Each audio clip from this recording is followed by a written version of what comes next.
सभी को मेरा बहुत बहुत अभिवादन। आज मैं कबीर के कुछ दोहे,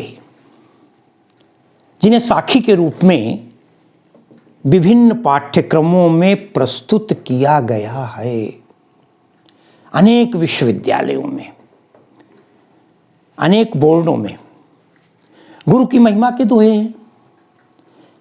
कबीर की साखी दोहे कहलाते हैं। ध्यान रखिएगा, दोहों को ही कबीर ने साखी कहा है। हमें विशेष रूप से इन दोहों के लिए, इस साखी के लिए अभिनव कुमार रामनगर झारखंड से, उन्होंने मुझसे बहुत पहले निवेदन किया था। हमारे पाठ्यक्रम में कबीर के 10 दोहे हैं, मैं आज 5 दोहे ले रहा हूं। अच्छा तब हुआ जब और लोगों ने भी, 2-3 लोगों ने मांग कर दी, जिसमें अमित दुबे,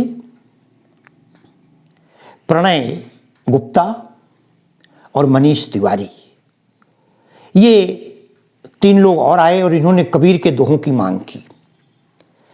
मैं आज 5 दोहे कबीर के ले रहा हूं।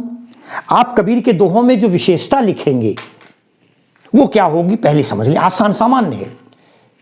कबीर की भाषा, मैंने बता रखा है आपको, कबीर की भाषा सधुक्कड़ी भाषा कहलाई।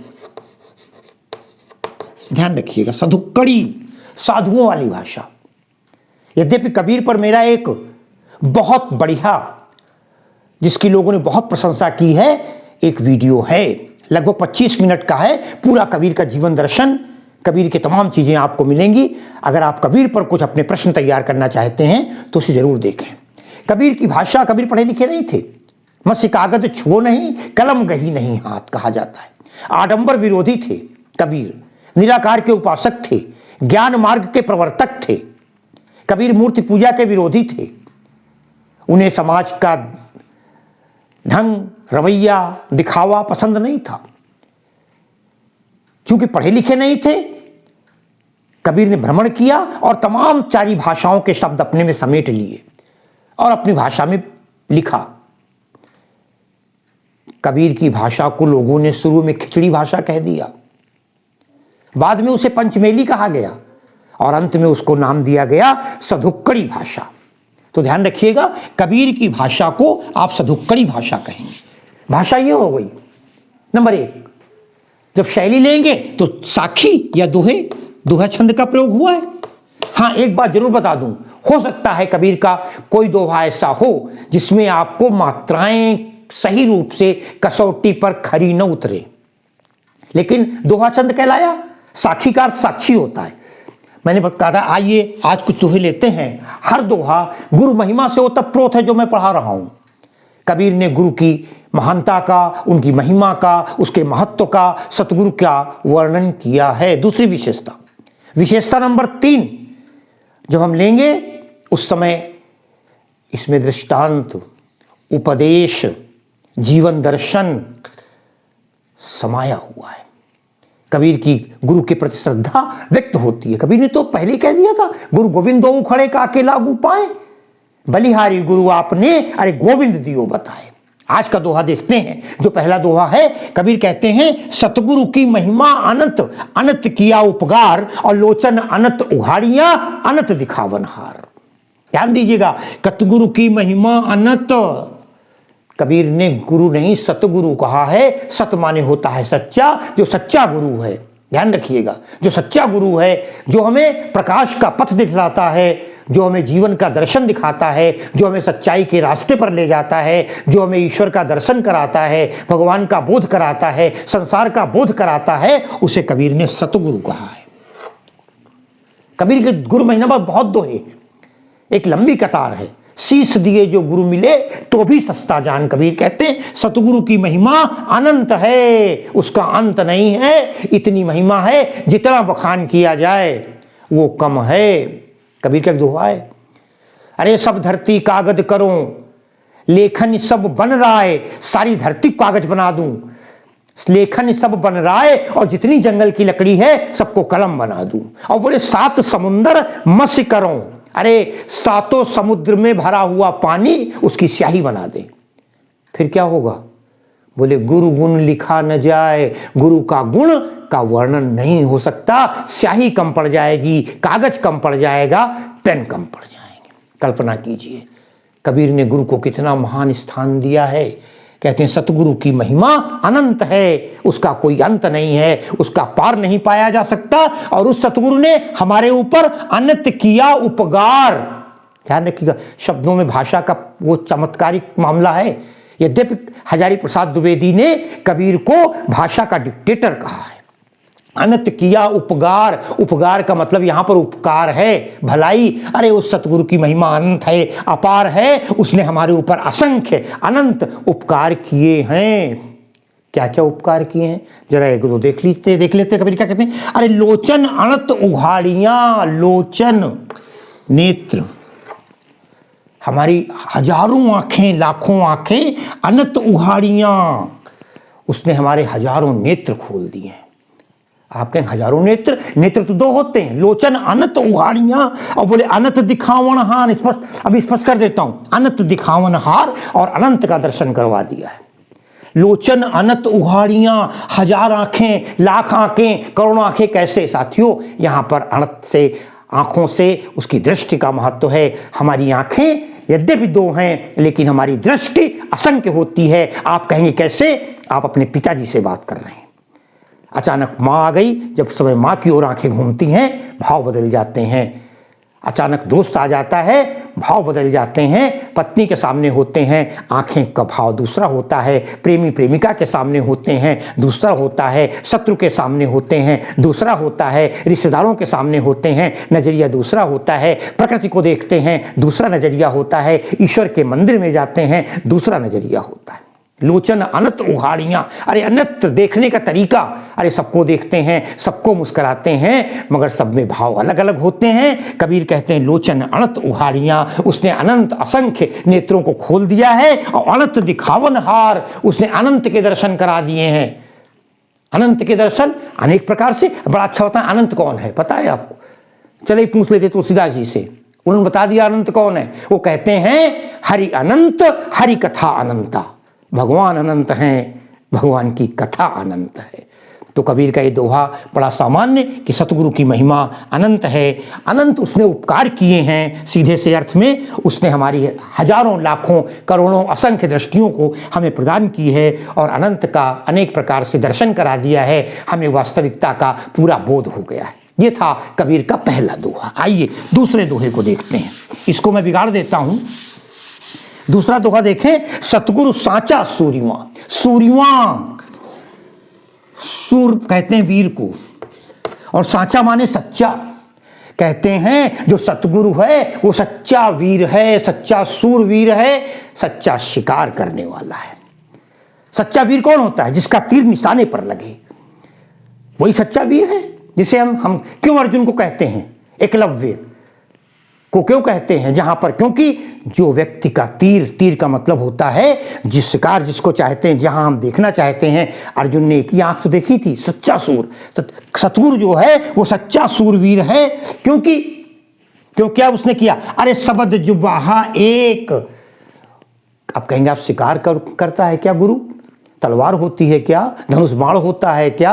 नहीं, कहते हैं शब्द जुबाहा, जो शब्द बहाया उसने अपने मुख से, जो निकाला। अरे भाई धनुष से तीर निकलता है, बंदूक से गोली निकलती है, और वाणी से शब्द निकलते हैं। ये भी तो शिकार है। अरे भैया बोलत ही पहचानिए, ये कोयन ये काग। जब हम मुंह से निकलते हैं क्या बोल रहे हैं, हो सकता है हमारी वाणी में अच्छे शब्द हों, हमारी जय जयकार हो जाए, और हमारी वाणी से कुछ ऐसा निकल जाए हमें क्षमा मांगनी पड़े। आए दिन आप तमाम नेताओं के, तमाम लोगों के शब्दों को सुना करते हैं और उनमें तमाम अविवाद सुना करते हैं। लेकिन कहते हैं शब्द इतना सच्चा सूरवीर है सतगुरु कि उसके शब्दों का बाण, एक शब्द निकला है उसके मुंह से, और उस बाण ने हमें क्या कर दिया? लागत ही भय मिल गया। जो ही शब्द रूपी बाण हमारे हृदय में प्रवेश किया, अर्थात गुरु के वचन हमें अच्छे लगे, गुरु के वचन जब हमारे पास पहुंचे तो उसने क्या कर दिया? पड़ा कलेजे छेक, कलेजे में शांति आई, और भय मिल गया, जितना अंधकार था वो निपट गया, सब कुछ हट गया, वास्तविकता का बोध हो गया, अज्ञानता का बोध हो गया, माया मोह दूर हो गई, सच्चाई का ज्ञान हो गया, सच्चे रास्ते का दर्शन हो गया। फिर एक बार सतगुरु साचा सूरीवा, बढ़िया अनुप्रास है, सा सा सा, सतगुरु साचा सूरीवा, शब्द जुबाहा एक, एक शब्द।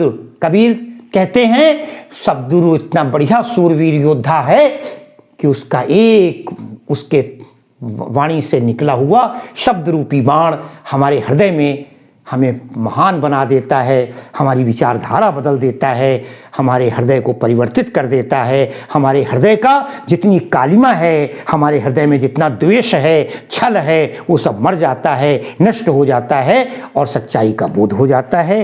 ये था कबीर का दूसरा दोहा। साथियों जल्दी मैं कर रहा हूँ, 5 दोहे मैं एक साथ लेना चाहता हूँ। पीछे लागा जाई था, बढ़िया सुंदर कहते हैं, पीछे लाग गया जाई था, पीछे लागा जाई था, लोक वेद के साथ, लोक वेद के साथ, पीछे लागा जाई था लोक वेद के, आगे थे सतगुरु मिला, आगे थे सतगुरु मिला, सतगुरु मिला, आगे थे सतगुरु मिला, दीपक दिया हाथ, दीपक दिया हाथ, दिया कर दीजिए, कबीर की भाषा के अनुसार मात्रा लघु हो जाएगी, दीपक दिया हाथ। अब ध्यान दे, कहते हैं पीछे लागा जाई था, अरे मैं पीछे पीछे चला जा रहा था, पीछे पीछे जा रहा था का मतलब मैं किसी का अनुकरण कर रहा था, मैं किसी का अनुसरण कर रहा था, किसी के पद चिन्हों पर चल रहा था, किसी बताए रास्ते पर अपनी यात्रा जीवन की निभा रहा था। वो क्या था? बोले लोक वेद के साथ। लोक वेद, वैदिक परंपराएं, लौकिक परंपराएं, संसार की तमाम बातें जो बड़े बूढ़े कहते रहे, जो किताबों में ग्रंथ में लिखा रहा, जो बातें बताते रहे, ये ईश्वर है, ये भगवान है, ये संसार है, लोक परंपराओं को मैं मानता रहा, सांसारिक परंपराओं को मानता रहा, बराबर चलता रहा, जीवन हमारा पीछे लागा जाई था। मैं तो सांसारिक परंपराओं के पीछे, लोक परंपराओं के पीछे, मान्यताओं के पीछे जिंदगी भर चलता रहा, दौड़ता रहा, लेकिन मंजिल की प्राप्ति नहीं हुई। कोई कुछ कहता था, कोई कुछ कहता था और मैं उन्हीं सब की बातों का अनुसरण करता रहा, लेकिन आगे थे सतगुरु मिला। जब मैं चलता रहा, जीवन के बहुत सारे वर्ष बिता दिए, आगे चलने के बाद मुझे सतगुरु की प्राप्ति हो गई, और ज्यों ही सतगुरु की प्राप्ति हो गई, मैं मार्ग में था, रास्ते में था, किसी के बताए रास्ते पर चल रहा था, लेकिन गुरु ने क्या किया? दीपक दिया हाथ, हमारे हाथ में दीपक दे दिया। यहाँ दीपक क्या है? मुझे प्रकाश दिखा दिया, रास्ता दिखा दिया, अच्छाई का रास्ता दिखा दिया, सच्चाई का रास्ता दिखा दिया। बाकी तो सब भटकाने वाले थे, मैं भटक रहा था, लेकिन जब तक गुरु नहीं मिला, संसार की बातों को मान कर कोई कुछ कहता है, कोई कुछ कहता है, कोई कहेगा शनि की पूजा करो, कोई कहेगा शुक्र की पूजा करो, कोई कहेगा ज्योतिष को अपनाओ, कोई कहेगा मंदिर जाओ, कोई कहेगा मस्जिद जाओ, कोई कहेगा गिरजाघर पूज्य है, कोई कुछ कहेगा, कोई ईश्वर की पूजा कराएगा, कोई कुछ करेगा, कोई मानवता का पाठ पढ़ाएगा, कोई प्रकृति के लिए कहेगा। भटकता रहा मैं, क्या करूं क्या न करूं। लेकिन जब सतगुरु मिल गया और उसने दीपक दे दिया, ज्ञान रूपी दीपक, दीपक हमें क्या करता है? आगे का रास्ता दिखाता है। दीपक हमारे लिए प्रकाश का स्तंभ बन गया, हमारा कल्याण हो गया। तीसरा दोहा था। चौथा दोहा मैं आपके सामने रखता हूं। जाका गुरु भी अंधला, चेला खरा निरंध। जाका गुरु भी अंधरा, चेला खरा निरंध। चेला खरा निरंध। अंधे अंधा ठेलिया, अंधे अंधा ठेलिया, दोन्यों कूप पड़ंत, दोन्यों कूप पड़ंत। एक बात ध्यान रखिएगा, हो सकता है कोई शब्दों में इधर उधर हेरफेर हो। कबीर की भाषा कुछ थी, बाद में बदलते बदलते ये कई जगह शब्द आपको हो सकता है कहीं ऐसे लिखा हो, कैसे लिखा हो, उसका भाव देख लीजिएगा। जाका गुरु भी अंधला, कहते हैं जिसका गुरु अंधा है। अंधा जिसे को दिखाई नहीं पड़ता वो आप क्या रास्ता दिखाएगा, वो क्या पार कराएगा आपको? अरे भाई रास्ता तो वो पार करवाएगा आपको, सही मंजिल तक तो वो ले जाएगा जिसकी आंखें खुली हों। सामान्य जीवन में देख लीजिए, अरे भाई अंधे का हाथ आप पार करते हैं, अंधे को हाथ पकड़ करके आइए मैं पार कर देता हूं। जो स्वयं अंधा है वो क्या पार करेगा? बोले जिसका गुरु, यहां अंधे का मतलब ये है, अरे जिस गुरु को स्वयं बोध नहीं है, जिसे खुद नहीं पता है, वो भगवान को दिखाता है। आज क्या है, लोग पैसे ले लेकर के, धन के बल पर, सत्ता के बल पर, गेरुए वस्त्र के बल पर, आश्रमों के बल पर लोगों से धन ठगते हैं और ऐसा लगता है भगवान के पास जाने का आपको पासपोर्ट बनाकर दे रहे हैं। आप गुरु जी के पास जाएंगे और आपको साक्षात भगवान के दर्शन हो जाएंगे। जा करे वो सब अंधे हैं। कबीर कहते हैं जाका गुरु भी अंधरा, चेला खरा निरंध। उसका चेला तो पक्का ऐसा होगा, अर्थात अगर गुरु दोषी है तो चेला भी दोषी होगा। जिसके पास गुरु के पास ज्ञान नहीं है तो चेला भी अज्ञानी ही होगा, मूर्ख भी होगा, क्योंकि अंधे अंधा ठेलिया। अरे दोनों का मार्ग बताने का तरीका एक ही है, न शिष्य अच्छा है न गुरु अच्छा होगा। जब गुरु अच्छा नहीं होगा तो शिष्य कहाँ से अच्छा होगा? जब शिष्य अच्छा नहीं होगा तो अंधे अंधा ठेलिया, एक दूसरे को ठेलते रहें। दो अंधे हों, एक शिष्य और एक गुरु, तो दोनों कूप पड़ंत, कूप कहते कुएं में। सामान्य जीवन में अगर दो अंधे जा रहे हो एक दूसरे को धक्का देते रहें तो होगा क्या? गिरेंगे कहाँ? मंजिल तक नहीं पहुंचेंगे, कुएं में गिर जाएंगे। कुआं यहाँ क्या है? पाताल में चले जाएंगे, नरक में चले जाएंगे, कुछ भी नहीं मिलेगा सफलता, और गहरी खाई में डूब जाएंगे, निराशा के अंधकार में डूब जाएंगे, और उन्हें वास्तविक मंजिल की न प्राप्त होगी, न परमात्मा की प्राप्ति होगी, न ईश्वर का प्राप्त होगा। ये था चौथा दोहा। एक दोहा मैं आपके सामने और ले लेता हूं। ना गुरु मिला न शिष्य भया, ना गुरु मिला न शिष्य भया, ना गुरु मिला न शिष्य भया, ना गुरु मिला न शिष्य भया, ना गुरु मिला न शिष्य भया। लालच खेलिया दांव, लालच खेलिया दांव, लालच खेलिया दांव। दूनों बूढ़े धार में, दून्यों बूढ़े धार में चढ़ी पाथर की नाव, चढ़ी पाथर की नाव। ध्यान दीजिएगा, बड़ा हुआ है भी जरूर। ना गुरु मिला न शिष्य भया। अरे जिसको सच्चा गुरु नहीं मिला तो चेला कहां सच्चा होगा? न सही गुरु मिला न सही शिष्य मिला। शिष्य का मतलब शिष्य है। लालच खेलिया दांव, दोनों एक दूसरे को ठगने की प्रवृत्ति में बने रहे। लालच खेलिया दांव, जहां लालच से दांव खेला जाता है वहां सफलता नहीं मिलती। अरे दांव में शकुनी का उदाहरण देख चुके हो, जहां लालच का भाव हो वहां कौन जीतेगा? न गुरु अच्छा है न चेला अच्छा है, न गुरु मिला, हमें गुरु भी अच्छा नहीं मिला, इसलिए हम अच्छे शिष्य भी नहीं बन पाए।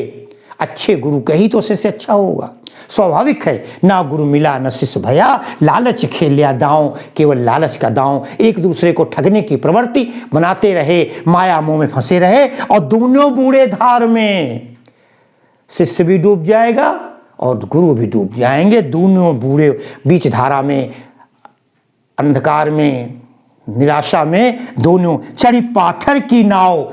पर बड़ी सुंदर प्रयोग है, बड़ा सुंदर रूपक है। चढ़ी पाथर की नाव, पत्थर की नाव पर अगर कोई चढ़ जाए, ठोस बातों पे बने रहेंगे तो नाव कोई भी पार नहीं हो सकता, डूब जाएंगे, क्योंकि पत्थर रूपी नाव है। और पत्थर रूपी नाव क्या? अज्ञानता की बात है। न अज्ञान था शिष्य के पास भी, इसलिए था कि गुरु नहीं था, तो हमें गुरु भी नहीं मिलता है और शिष्य भी हम अच्छे नहीं बन पाते हैं। और लालच का दांव हमेशा चलता रहता है, एक दूसरे को ठगने की प्रवृत्ति बनी रहती है, केवल धोखा चलता है। और दोनों ही, ऐसे गुरु भी और ऐसे शिष्य भी, दोनों का ही नष्ट हो जाते हैं, समाप्त हो जाते हैं। और इसी के साथ मैं आज के इस प्रसंग को समाप्त करता हूं।